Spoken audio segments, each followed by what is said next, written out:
예, 오늘 8강. 8강인데 잠시만요. 녹화가 제대로 되고 있나? 오케이. 자, 지난 시간에 이제 우리가 김대중 정권의 이제 얘기들을 쭉 하면서 한일 월드컵 개최까지 얘기를 했었죠, 그렇죠? 어. 그리고 이제 오늘은 거기에 이어서 이제 한 가지 더 김대중 정권 때 있었던 굵직한 이제 얘기 중에서 또 중요한 게 한일 문화 이제 개방이 또 있습니다. 우리가 이제 일본하고 조금 역사적으로 이제 불편한 관계 있잖아요, 그렇죠? 그러다 보니까 일본의 대중 문화에 대해서 그걸 갖다가 우리나라로 수입하고 또 우리나라의 국민들이 일본 대중 문화를 소비하는 거에 대한 어떤 사회적인 반감이 있었습니다. 그러니까 이제 일본의 대중 문화를 모두 다 뭐라 표현했냐면 당시까지는 이제 외색이다 해가지고 외색의 표현을 갖다가 지상파 TV라든지 뭐 아니면 우리 일반 사람 대중들이 이 소비하는 대중 가요 뭐 이런 부분에서 이제 드러나게 하는 것을 막으려고 하는 그런 사회적 분위기가 있었습니다. 이게 이제 언제부터 풀리기 시작하냐면은 이제 1998년에 와가지고 이제 김대중 정권 초기죠, 그렇죠? 일본의 대중문화에 대해서 한일 문화를 교류하자는 차원에서 이제 허락을 해줍니다. 완전히 개방된 건 아니고 지금은 거의 대부분 다 개방됐는데 이때 당시까지는 뭐 많이 막혀 있었거든요. 예를 들어서 뭐 일본의 어떤 뭐 만화나 애니메이션 같은 거를 이제 국내로 들어오기 위해서는 완전히 그 외색을 다 없애야 됐던 거예요. 뭐 외색을 없앤다는 거는 대표적으로 이제 일본식의 명칭이 쓰인 거는 전부 다 삭제를 해야 되는 거예요. 지금 여러분들이 이제 즐겨 보던 그 만화책, 애니메이션이나 만화책 중에 보면은 이제 나루토라는 게 있죠. 나루토. 나루토에 보면 이제 주인공 이름이 나루토잖아요. 그렇죠? 나루토의 라이벌로 나온 사람이 누굽니까? 그 사륜한 하는 나루토하고 갑자기 이름 생각이 안 나냐? 사스케죠, 사스케. 자, 이런 뭐 나루토, 사스케 또 거기 보면 선생님으로 나온 카카시 선생님 뭐 이런 사람들이 이름이 그대로 다 일본식 외색이 드러나는 이름들이 적혀 있잖아요, 그렇죠? 선생님 어릴 때는 이런 불가능했습니다. 그래서 내가 어릴 때 이제 봤던 것 중에서 되게 유명한 만화가 농구를 주제로 했던 그 고등학생들이 농구 선수로 나오는 여러분도 아마 들어본 사람 있겠지만은 슬램덩크라고 하는 만화가 있었어요. 슬램덩크. 그 슬램덩크를 보면 이거를 당시 우리나라 이제 대원이라고 하는 회사에서 이거를 수입을 해가지고 국내에다가 연재도 하고 판매도 하는데 이걸 이제 연재를 하고 판매를 하려면 외색을 다 지워야 되는 거예요. 그래서 원래 이 슬램덩크의 이제 주인공이 나오는 학교가 쇼오쿠라고 하는 학교거든요. 쇼오쿠 고등학교. 이것도 이제 쇼오쿠를 갖다가 처음에 이제 만화가 나왔을 때는 상북이라고 나왔다가 상북. 그랬다 또 어떤 판에서는 이름이 북산이라고 나왔다가 또 어떤 판에서는 또 신성이라고 나옵니다. 원래 이 쇼호쿠를 한자를 그대로 훈독으로 읽으면 이게 상북고등학교가 되는데 이제 선생님 때는 대부분 제일 많이 봤던 판이 북산이라고 하는 이름으로 나왔었거든요. 또 뭐 주인공 이름이 여러분 슬램덩크 남자 주인공 그 붉은 머리의 주인공 이름이 뭔지 알아요? 우리나라에서는 강백호란 이름으로 나왔죠. 지금 그 NC에 타자도 강백호가 있는데 원래 이 강백호 이름이 사쿠라기 하나미치인가 그래요. 사쿠라기 하나미치인데 지금 시대에 만약에 슬램덩크가 우리나라에 이제 수입이 됐다면은 우리는 강백호란 이름 말고 사쿠라기라는 이름으로 알았겠죠, 그렇죠? 그리고 또 이 강백호의 라이벌이 서태웅이라는 선수가 있는데 걔도 원래 이름이 루카와예요, 루카와. 근데 이제 우리는 서태웅이란 이름으로 알고 있는 거잖아요. 그런 게 전부 다 외색이 들어간 대중문화를 이제 우리나라 허용하지 않았었거든요. 그게 이제 김대중 정권 때 98년부터 이제 풀리기 시작했습니다. 사실 뭐 만화나 이런 만화 영화나 만화 같은 경우에는 이름만 바꾸면 되잖아요, 그렇죠? 이름만 바꾸면은 사실 그 일본 만화인지 한국 만화인지 좀 애매한 부분이 있으니까 그냥 볼 수 있었는데 제일 못 보던 거는 뭐였냐면은 일본의 대중가요. 어, 선생님도 그 학교 다닐 때 중학교 고등학교 때 일본의 대중가요 되게 좋아했거든요. 내가 뭐 일본 말을 알지도 못해. 모르는데 그냥 음이 좋아. 멜로디가 좋아가지고 많이 들었는데 이때 당시에 이제 유행했던 게 뭐 엑스제팬이라고 하는 그룹도 있었고 또 지금이야 한류가 유명하지만 이때는 아이돌 문화가 일본에서 우리가 다 받아들인 거예요. 그래서 뭐 스피드라고 하는 그런 여자 걸그룹이 되게 유명했었고, 또 뭐 비즈였나 뭐 이런 그룹도 있었고, 뭐 라르크앵시엘 뭐 이런 그룹들이 많았어요. 이런 락 밴드 그룹들 주로 비주얼 락이라 그래가지고 막 얼굴을 막 화장을 짙게 하고 나와서 막 하는 그런 게 있었는데, 뭐 이런 것들이 이제 이런 대중가요들은 사실 완전히 다 금지였던 거지. 왜냐면은 노래 가사 자체가 전부 다 일본어잖아요, 그렇죠? 그런 건 전부 금지였거든.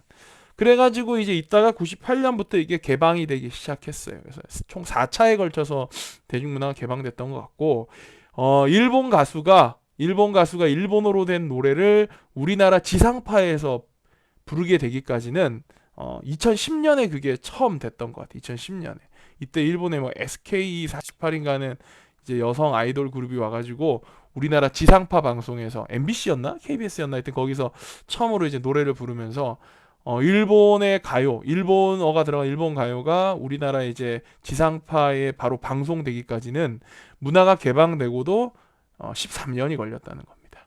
뭐 지금은 이제 대부분 다 개방됐고, 개방되지 않은 거는 뭐가 있냐면 뭐 이런 거 개방 안 됐어요. 일본의 이제 뭐 19세 이상의 드라마, 이거 개방 안 됩니다. 왜냐면 일본의 19세 이상 드라마 자체가 좀 너무 폭력적이거나 너무 야한 게 많아가지고 이거는 이제 개방이 아직 안 돼 있고, 또 일본에 또 뭐가 개방이 안 돼 있냐면은 일본의 예능, 일본 예능이 좀 보면은 일본 방송국이 되게 많은 국가예요. 수많은 방송사가 있다 보니까 서로 간의 시청률 경쟁이 이제 너무 치열해지다 보니까 자꾸만 더 자극적이고 관심을 막 끌 수 있는, 대중의 관심을 막 어떤 자극적으로 끌 수 있는 그런 예능들이 많아지다 보니까 예능이 막 너무 어떤 인권을 침해한다든지 너무 선정적이라 야하다든지 이제 그런 예능들이 많다 보니까 아직 예능은 또 우리가 또 이 허가를 안 해주고 있습니다. 그 지금 그 넷플릭스라고 하는 그 일본 드라마가 우리나라에 들어오는 게 있긴 있어요. 19세 이상의 드라마가 보여지는 게 있는데, 그거는 어떤 식으로 하냐면은 그 넷플릭스 같은 이 케이블 비디오 VOD 서비스를 통해 가지고 우회해서 이걸 영화로 등록을 한 다음에 그걸 본질은 드라마인데 영화로 등록을 해서 들어오게 하는 이런 식으로 이제 해가지고 약간 편법적으로 들어오고 있는데, 공식적으로 일본의 19세 이상의 드라마가 우리나라 지상파라든지 일반 케이블 채널에서 이제 방송은 아직 안 되고 있습니다. 못 하고 있어요, 그렇게. 자, 이제 이런 식으로 이제 뭐 많은 변화가 있었다. 김대중 정권 때 뭐 여야 간의 평화적 정권 교체도 있었고, 또 외환 위기를 정말 빠른 시기에 극복했던 것도 있었고, 남북 관계가 개선되는 것도 있었고, 물론 뭐 여기 다 이제 어떤 동전의 앞면과 뒷면처럼 음과 양이 있어요. 또 한일 월드컵을 개최도 했고, 또 지금 마지막 얘기했던 이런 일본 대중문화가 개방돼서 들어오는 뭐 이런 것도 있었고, 자 이런 식으로 이제 많은 일들이 있었던 게 이 김대중 정부입니다. 자, 김대중 정부가 이제 끝나고 나서 그 다음 들어선 정부가 바로 이제 이 노무현 정부죠, 그렇죠? 지금 대한민국 대통령 중에서 노태우 대통령과 저기 누구냐 전두환 대통령을 제외하고는 16대 대통령까지는 전부 다 돌아가셨죠, 그렇죠? 노무현 대통령도 이제 돌아가신 분인데, 노무현 대통령 정부의 이름은 참여정부였습니다. 참여정부. 그 이제 이 노무현 대통령 정부에 대해서는 조금 평가를 하기가 지금 시점에서는 어려운 게, 아직까지 노무현 대통령의 주요 인사들이 대한민국에 이제 다 그때 당시에 이제 뭐 대통령 비서실장을 했던 노무현 비서실장도 지금 여기 대통령이지 않습니까? 그렇죠? 그래서 이거를 갖다가 어떤 교육 현장에서 지금 평가를 하기가 쉽지가 않습니다. 그래서 뭐 제가 그냥 교과서에 있는 정도만 얘기를 할게요. 노무현 정부는 참여정부란 이름으로 이제 출범을 했고, 시민사회하고 많은 소통을 하려고 노력을 했습니다. 특히 이제 노무현 대통령 정권 때 의미가 있었던 게, 과거사 진상 규명을 위한 법을 제정해서 진실 화해를 위한 그 위원회가 발족이 됐어요. 그래가지고 과거에 좀 잘못 사건이 처리됐던 일들이 많이 이제 진실을 규명하는 걸로 이제 돼가지고, 뭐 제주도에 있었던 4.3 사건이라든지, 또 뭐 대표적인 또 여수 순천 반란 사건, 뭐 여순 사건이라든지, 뭐 또 뭐 부산에 뭐 사법시험 합격했다가 시위 전력 때문에 불합격됐던 그런 사건, 뭐 강기훈 뭐 위조 대필 조작 사건, 뭐 여러 가지 과거에 제대로 규명되지 못했던 사건들을 다 이때 당시에 이제 다 규명을 하기 위해서 한 10,000건 이상을 규명을 했어요. 10,000건 이상을 해가지고 이 중에 한 8,000여 건 이상이 진실이 새롭게 이제 규명이 되는 그런 결과를 낳았고, 요게 이제 당시 1기가 활동을 했고, 요번에 이제 문재인 정부 2020년에 또 2기가 또 활동을 합니다. 그래가지고 여전히 규명되지 못했던 또 과거 여러 사건들이 있거든요. 대표적으로 뭐 SBS에서 하는 그 여러분들 그것이 알고 싶다 같은 거 보면은 부산에 있었던 그 형제복지원 인권 침해 사건들이 있습니다. 형제복지원이란 게 있어가지고 여기서 조금 이제 사회적 불황자들이나 뭐 이런 사람 조금 뭐 지능이 조금 부족한 이런 아이들을 데려다가 여기서 강제 노동을 시키고 그 과정에서 어떤 그 폭력 행위, 인권 침해가 있었고 많은 이 형제복지원에 수용돼 있던 사람들이 사망했는데 그걸 갖다가 전부 다 여기서 이제 뭐 다 사건을 은폐하고 그래가지고 책임자들이 아무도 처벌받지 않고 뭐 이런 이제 일들이 있었는데 이런 것들을 이제 다 해결을 하고 진상을 규명해서 억울한 사람들의 어떤 사연을 풀어주는 것이 바로 과거사 진상 규명을 위한 법을 제정해서 위원회가 출범되고 쭉 진행되어 왔던 일들인 겁니다. 이런 거는 매우 필요하죠, 그렇죠? 왜냐면 사람이 여러분들 생각해보면 살다 보면은 억울한 일들이 많이 생겨요. 제가 뭐 저는 교사로서 대단한 사람은 제가 아닙니다만은 제가 학교를 다닐 때 저도 여러분 학생이었잖아요, 그렇죠? 학생이면은 되게 억울한 일들이 많더라고. 내가 하지 않았던 걸로 선생님한테 혼이 난다든지 아니면은 쟤랑 나랑 같이 잘못했는데 선생님이 나만 혼낸다든지 뭐 그래서 내가 선생님이 학교에 교직으로 나오면서 나는 아이들 간에 서로 차별을 해가지고 억울한 일은 절대 없게끔 하는 담임이 돼야겠다라는 마음을 먹고 교직을 시작했었거든요. 그러니까 이제 사람이 살다 보면은 뭐 돈 떼이고 못 받은 거 이런 거는 사실 그것도 짜증나는 일이지만은 뭐 내가 한 대 더 맞았다. 누구한테 뭐 이런 거 다 시간 지나면 해결되는 건데 마음적으로 억울함이 풀리지 않으면은 이게 진짜 영영 오래 가더라고. 예를 들어서 내가 누구한테 돈을 못 받고 빌려줘도 못 받았다. 근데 그 친구가 나한테 돈을 돌려주지 않고 나중에 세월이 지나서 야 그때 너한테 돈 빌린 거 내가 못 갚아서 진짜 미안하다. 내가 잘못했다. 라고 말만 한마디 들어도 마음이 좀 풀려요. 아니면은 예를 들어서 누가 날 뭐 선생님이 내가 학창 시절 때 어떤 선생님이 날 한 대 때리신 거야. 실수로. 뭐 나 오해하셔가지고 근데 맞았는데 내가 그 선생님 보고 나 맞았으니까 선생님도 한 대 대요 딱 대 이렇게 할 순 없잖아요 그치 근데 그 선생님이 나한테 그냥 이놈 시키 말이야 너 새끼야 네가 임마 평소에 한 게 있으니까 내가 너한테 때렸지 이런 식으로 하면은 그 화가 안 풀려 내가 근데 선생님이 나한테 야 그때 너 내가 한 대 실수로 때린 거 진짜 잘못했다 미안하다 이런 얘기하면은 내가 선생님을 한 대 때리지는 못해도 그러면 안 되지 그치? 내 억울한 마음이 풀리더라고. 그러니까 여기는 이런 과거에 여러 가지 풀리지 않았던 진실이 규명되지 않았던 사건들을 그런 일들 진상을 규명하는 것은 매우 필요한 일이고 우리 사회가 한 단계 더 발전하는 데 있어서 노무현 대통령 정부 때 이런 일을 했던 거는 되게 훌륭한 일인 겁니다. 뭐 이거 외에도 노무현 정부 때 꼭 잘한 것만 있었던 건 아니에요. 뭐 부동산 가격이 엄청 올랐고 부동산 가격 올리는 거는 이쪽 그 참여정부 계열의 특기인가 봐. 노무현 대통령 때도 부동산 가격이 엄청 뛰었는데 또 지금 그때 당시 비서실장 했던 문재인 대통령 때도 또 부동산 가격이 오르고 뭐 여기에 대해서 더 이상 자세히는 얘기하지 않겠습니다. 아직 뭐 다 정권이 끝난 게 아니기 때문에 앞으로 제가 나이가 한 50살쯤 되면 그때 뭐 노무현 정권부터 쭉 다 한번 얘기를 좀 해볼 수 있지 않을까. 왜냐하면 지금은 뭐 내가 어떤 정부를 뭐 비판한다 해가지고 정부가 날 잡아가서 그런 게 아니고 그런 세상은 아니지만 지금 현재 나도 뭐가 진실이고 뭐가 거짓이고 이런 걸 내가 구분이 잘 안 돼요, 여러분들. 이런 세월이 조금 지나봐야 되는 겁니다. 그래서 조금 나중에 판단을 해보는 것이 어떨까라고 생각이 들고 자, 그 다음에 이제 이명박 정부가 들어서죠, 그렇죠? 김대중 대통령과 노무현 대통령까지는 또 같은 민주당 계열이다가 다시 이제 이명박 정부 들어오면서 다시 이제 보수 진영으로 다시 대권이 이제 돌아가게 되는 거죠, 그렇죠? 이명박 대통령 뭐 여러 일들이 많았고 지금 현재 이제 유죄를 선고받으신 상태죠, 그렇죠?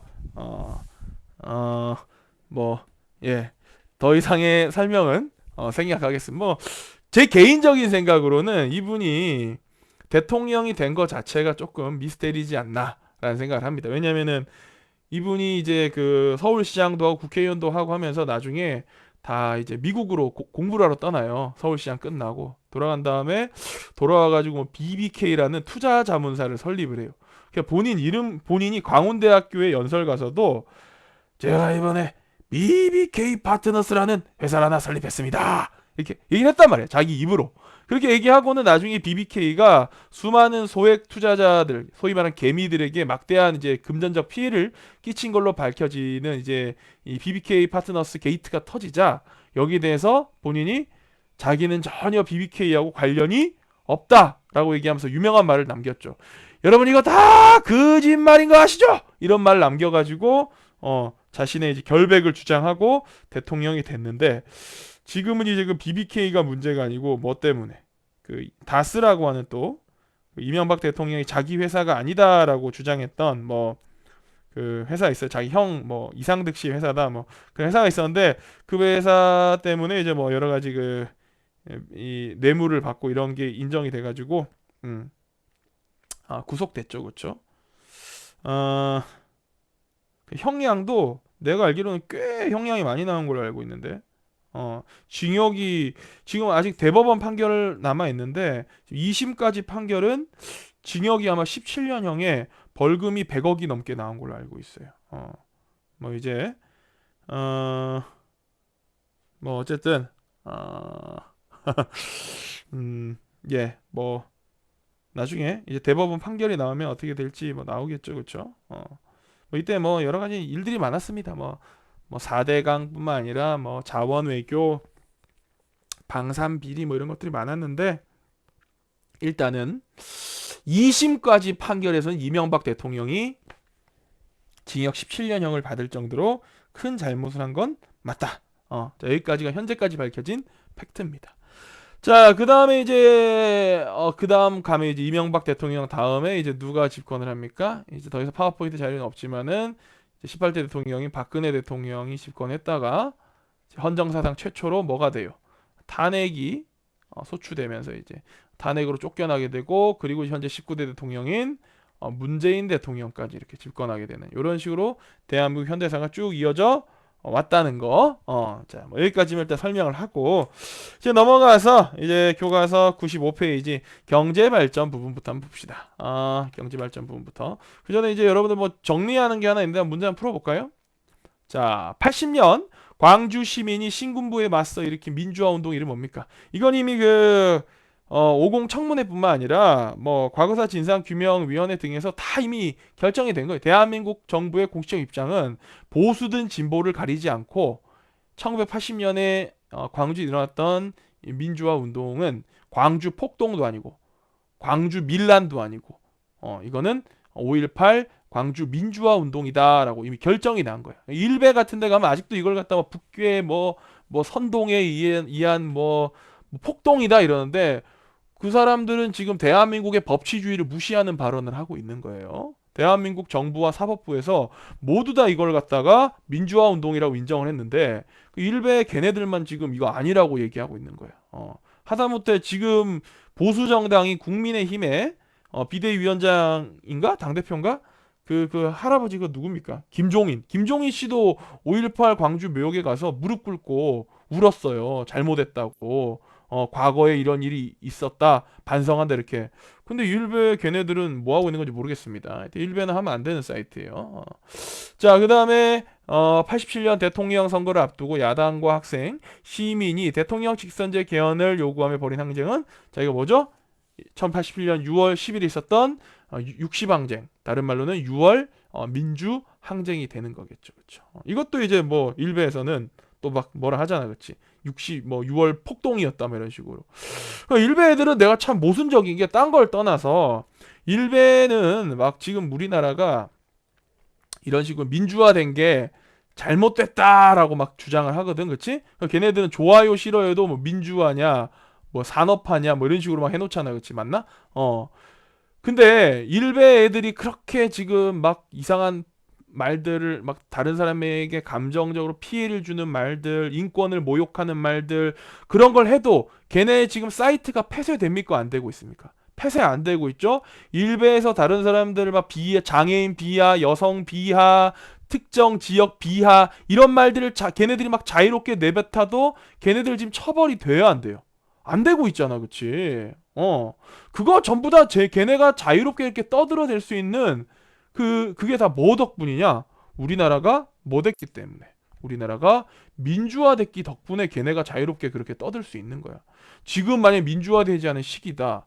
그러면은 막 언론이나 인터넷 이런 데서 막 얘기를 자유롭게 할 수 있겠어요?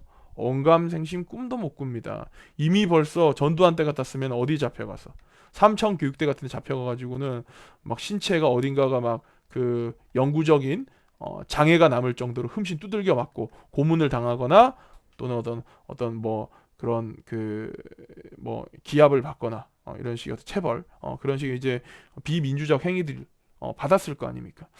그럼 자기들이 지금 그 자유롭게 얘기할 수 있는 건 다 민주화 덕분인데 자기들은 그런 민주화를 안티한다. 모순이 아닐 수 없다라는 생각이 듭니다. 뭐 제 개인적인 뭐 생각입니다. 내가 개인적으로 일베가 나쁘다고 보는 거지. 뭐 일베가 뭐 국가가 지금 일베를 금지하는 불법 사이트도 아니고 뭐 거기 가서 자유롭게 자기들이 뭐 글 쓰고 서로 읽고 낄낄 대고 뭐 한다는데 뭐 내가 뭐라고 할 건 아니지만은 자라나는 여러분들은 아직 가치 판단에 대한 어떤 제대로 된 객관적 지표가 서 있지 않은 상태에서 특정 사이트, 일베 같은 사이트나 뭐 특정 뭐 유튜브들, 뭐 극우 유튜버들 있잖아요. 그런 사람들의 내용만 줄기차게 보는 거는 어쩌면 편향된 생각을 갖게 돼서 앞으로 여러분 성인이 됐을 때 균형 바른 사고를 하는데 좀 위험할 수 있다. 이건 뭐 일베나 뭐 극우 유튜브뿐만 아니라 반대 포지션에 있는 사람들 있잖아요. 뭐 지금도 보면 우리 커뮤니티 보면은 뭐 좌파 커뮤니티냐, 뭐 우파 커뮤니티냐 나눠져 있잖아요, 그렇지? 우파 커뮤니티 하면 대표적인 게 뭐 일간 베스트나 아니면 이거 여자들 많이 가는 뭐 워마드 같은 데고, 좌파 커뮤니티 하면 대표적인 게 뭐 뽐뿌나 뭐 아니면은 또 뭐 있어요, 뭐 클리앙 이런 사이트들 있거든. 클리앙 또 뭐 루리웹 이런 데들. 그러니까 뭐 어느 쪽이든 가서 그 극단적인 얘기를 갖다가 듣게 되는 거는 여러분들 나이에는 아직 여러분들 가치 판단이 명확하지가 않잖아, 그렇지? 그럴 때는 좀 위험할 수 있다. 그러니까 유튜버도 나는 참 유튜브들이 되게 조금 위험하다 보이는 게, 여러분들이 어떤 유튜브를 하나 보잖아요, 그렇죠? 유튜브 지금 이제 뭐 유튜브 하면 이제 우파들 유튜버들 제일 많이 보는 것 중에 하나가 뭐 가로 세로 연구소 이런 게 있어. 여기 보면 뭐 맨날 뭘 진실을 파헤친다 해가지고 막 얘기를 하는데, 이런 이제 유튜브를 하나 보게 되면은 유튜브 알고리즘에 따라서 유튜브는 균형 잡힌 시각의 영상들 여러분한테 보여주는 게 아닙니다. 여러분들이 관심이 가는 분야, 그거와 비슷한 부류의 영상들을 유튜브 알고리즘에 따라서 자꾸 여러분들한테 띄워주는 거야. 이거 끝나면 이거와 관련된 이런 영상 어떠냐고 추천해 주는 거지, 그렇지? 그럼 여러분들 유튜브 가서 유튜브를 통해서 세상을 보게 되면은 자꾸 처음에 접했던 방향성과 관련된 비슷한 방향성의 영상들만 반복적으로 시청하게 되는 거야. 아닌데요? 저는 막 이거 보면 이거에 대해서 반대되는 거 찾아서 보고 그러는데요. 별로 그런 경우 없어요. 거의 대부분 하나 보면은 그 다음에 자동으로 띄워준 영상 그냥 계속 클릭해서 본다고. 그러다 보면은 여러분들이 세상을 바라보는 시각 자체가 오로지 한 방향으로만 정해질 수가 있어.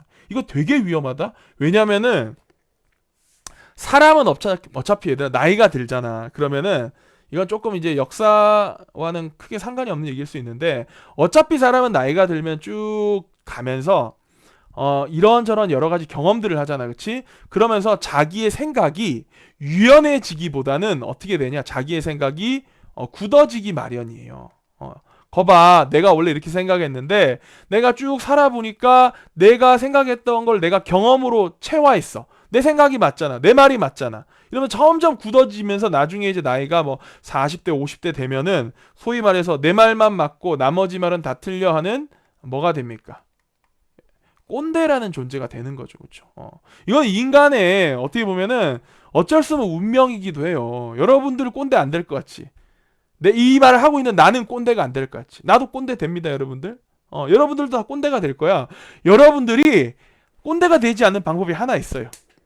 뭐냐면 맨날 자기 스스로의 생각을 반대로 한번 사고해 보는 거야. 자기 비판을 계속하는 겁니다. 야, 오늘 내가 예를 들어서 친구한테 돈을 빌려줬는데 친구가 돈을 떼먹은 거야. 그러면 여러분들 이런 생각을 하게 되겠지. 역시 나만 된 돈 빌려주는 거 아니야 라는 생각을 하게 됐어. 그런데 이제 이렇게 되면 이런 식으로 계속 경험하다 보면 나중에 나이 들면은 에이 그 사람 간에 돈 거래하는 거 아니야? 친구가 어려워가지고 막 돈 좀 빌려줘 나 진짜 지금 이 돈 못 빌리면 나 큰일 날까? 미안해 미안. 나는 그 사람하고 돈 거래 안 해. 절대 돈 거래 안 해. 뭐 이런 식으로 한다든지 아니면은 뭐 또 뭐가 있을까? 뭐 정치적인 얘기들. 자기가 예를 들어서 뭐 이런 거였어. 선생님 얘기해요. 선생님 얘기. 여러분 학교를 다니면서 선생님한테 혼난 거야 한번 억울한 일로. 여러분 이런 생각이 들겠지. 아 선생님들은 역시 자기 입장밖에 생각하지 못하고 지 이익만 우선이다. 근데 그런 선생님도 있고 아닌 선생님도 있을 거 아니야, 그치? 그리고 많은 선생님들은 일단 학생을 많이 생각을 하거든. 일단 기본 내가 느끼기에는. 근데 이제 여러분들 그렇게 막 선생 초등학교 6년, 중학교 3년, 고등학교 3년, 대학교 때 교수를 만나면서 야, 이 교사고 교수고 가르치는 족속들은 전부 씨발 지밖에 몰라. 지 잘난 맛에 한 새끼들이야. 뭐 이렇게만 생각을 한 거야. 그리고 나중에 여러분들이 이제 어른이 돼가지고 자식을 낳아서 애를 또 학교 보냈는데 막 아이의 담임쌤이 조금 아이한테 별 신경 안 쓰는 것 같아. 그러니까 역시 선생이라는 새끼들은 안 돼. 씨발 지밖에 몰라. 막 이런 생각을 막 계속 갖게 된다. 그게 꼰대화 되는 거야. 거봐 내 말 맞잖아. 내 생각이 맞잖아. 그러니까 이거가 안 되려면은 자꾸 반대로 생각해야 돼요. 선생님 중에 이런 선생님도 있지만 또 저런 선생님도 있지 않나. 친구한테 돈을 빌려줘서 떼이는 경우도 있지만 친구가 오히려 고맙다면서 이자까지 더해서 갚는 경우도 있지 않나. 이런 식으로 자꾸 생각을 이 생각으로 생각이 쏠리는 것 같으면 그걸 강제로 반대쪽으로 끌어와야 돼. 그래서 균형 잡힌 생각을 해야 되는데 그게 쉽지가 않습니다. 나도 이미 느껴. 내가 점차 꼰대가 되어가고 있다는 걸 내가 내 스스로가 자꾸 느끼게 돼. 그래서 어차피 나이가 들면은 점점 꼰대화 되는데 그게 이미 어려서부터 벌써 유튜브 같은 거를 막 한쪽으로만 몰아보면서 이미 어린 나이에 벌써 꼰대가 돼버린 경우가 있어. 그러면 이 사람 나중에 나이 들잖아? 그러면 완전 뭐가 되냐? 슈퍼 꼰대 됩니다. 아예 뭐가 안 통하는 거야? 말이 안 통해. 완전 극단적. 누가 뭐 얘기 꺼내면은 그거 아니라고 새끼야 그거 잘못된 거라고 이런 식으로 이제 슈퍼 꼰대가 될 수 있는 거지, 그치? 그래서 제가 여러분들한테 뭐 우리 반 아이들도 그렇고 이런 특정 사이트에 가서 너무 거기에 몰입하지 마라. 유튜브 같은 거 볼 때도 너무 이 유튜브 알고리즘에 의해서 나오는 영상들 너무 이렇게 몰입해서 보다 보면은 사람의 생각이 그쪽으로만 편협하게 자꾸 돼서 나중에 나이 들면 여러분들 슈퍼 꼰대 되는 거예요. 골치 아픕니다. 슈퍼 꼰대들 진짜.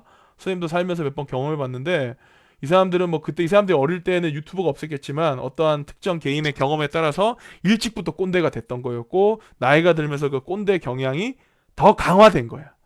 말 안 통합니다. 진짜 말 안 통해요. 내 말이 맞고 네 말은 틀렸어를 일단 깔고 시작해. 돌아버립니다. 자, 어쨌든 여러분들이 슈퍼 꼰대가 되지 않기 위해서는 어릴 때부터 너무 한쪽으로 몰리는 경험이나 사고에서는 위험하겠다. 자, 이렇게 생각하고 또 잠깐 시간이 몇 분이 되는지 한번 볼게요.